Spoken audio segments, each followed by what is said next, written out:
Samantala, naghahanda ng lumagda sa isang security at defense agreement ang Pilipinas at Germany bago matapos ang taon. Ito'y kasunod na pagbisita ni German Defense Minister Boris Pistorius kay Pangulong Bongbong Marcos ngayong araw. Narito ang ulat ni Miss Let Narciso. Pinasalamatan ni Pangulong Ferdinand Marcos Jr. ang Germany sa patuloy na suporta sa rules-based international law. Ginawa ito ng Pangulo sa pagbisita ngayong araw sa Malacanang ni German Defense Minister Boris Pistorius.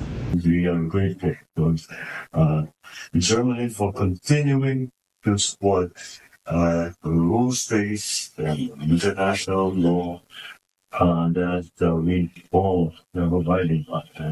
Ibinalita naman ni Pistorius kay Pangulong Marcos ang intensyon ng Germany na bumuo ng kasunduang pangseguridad sa Pilipinas.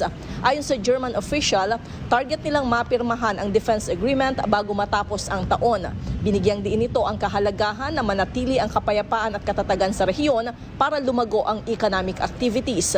We want to try to sign it until the end of the year. We sent already a draft a couple of weeks ago, so we can now continue working on it.